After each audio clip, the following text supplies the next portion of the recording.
A pleasant day, dear learners, extending my greetings as well to our beloved townmates in this great town of Concepcion, Tarlac. It's indeed a day as beautiful as the life gifted to us by our Almighty God. This is your teacher, Mylene S. Bamba of B.S. Aquino National High School, inviting you once again to join me in a journey of learning here on FM 89.5, your school on air. So grab your modules in English 9, your notebooks and pens, and let's get on board, shall we?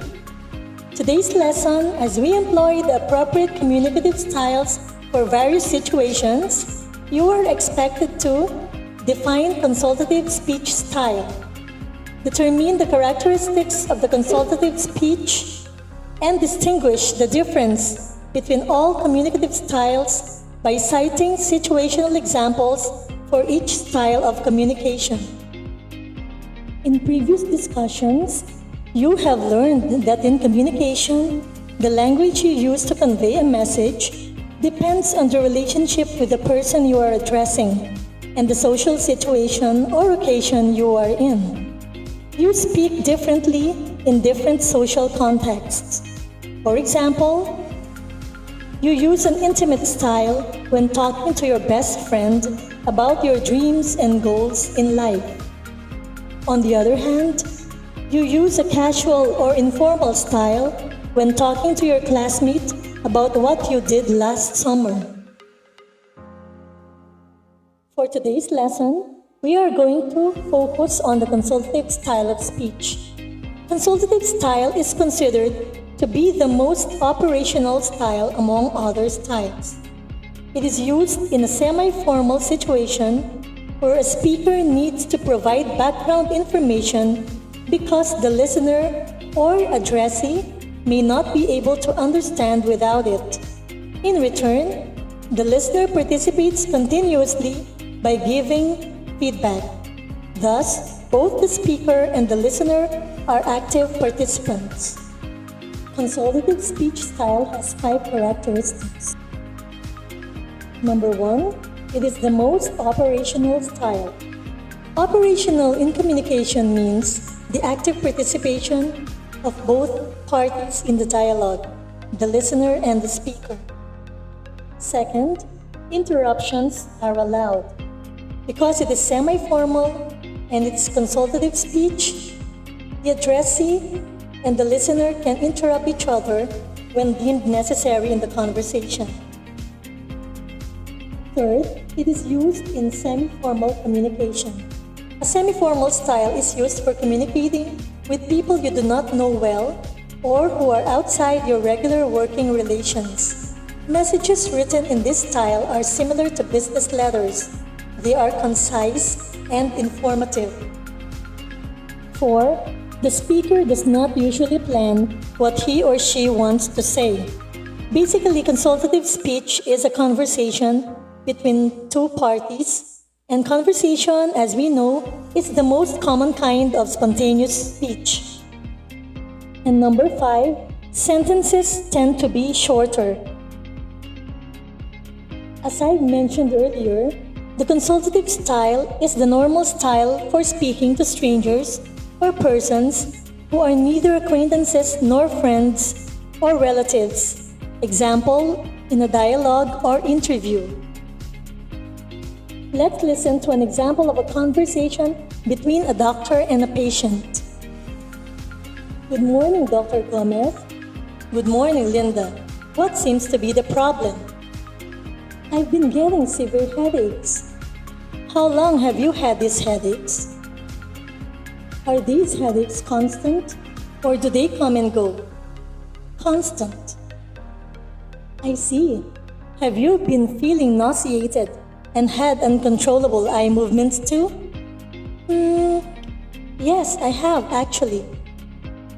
Are you feeling any other problems? Oh, I'm sometimes dizzy and I experience this ringing in my ears. And have you been taking any medications? No. Well, I think you have vertigo, but I still need to perform some tests. Please wait here. Okay, thank you, doctor. In the given example, the consultative style is used between the doctor and his patient. Notice how the participants use a more formal language compared to the intimate and the casual or informal styles. Class, it is important to note the difference between the consultative style and the formal style. The consultative style is an interaction between two parties, while in the formal style, the listener does not participate as there is only a one-way communication. The formal style may also be used for speaking to a single hearer, such as in introductions between strangers, where full names, ranks, or honorific titles are used as forms of address. One example of this style is as follows. President Chavez, may I present to you the Honorable Roman Suarez, the Ambassador of the Philippines to the United States. It is a great honor to meet you, Your Excellency. The honor is all mine. Another style of communication that is often used is the frozen style. Also known as fixed speech, it is the most formal communicative style that is often used in respectful or formal ceremonies.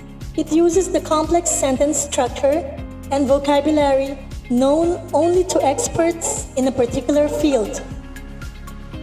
Here are some examples of frozen speech style. Wedding ceremonies. Pledge, like our very own Pledge of Allegiance to the Filipino flag. National anthem. Now, are you ready to apply what you know? Enumerate the 5 characteristics of consultative speech style and explain it in 3 sentences. And then define the frozen style in your own words. Now, let us strengthen your understanding. Your first task is to make a short conversation with your family members about what happened to you within the day. Your second task is to search for at least 5 other examples of frozen style. It has been a pleasure to be with you for a few moments of learning, my dear students. Now I wish to leave you this quote. If you just communicate, you can get by. But if you communicate skillfully, you can work miracles. This has been your teacher, Teacher Mylene, wishing you a great day, and thank you and God bless.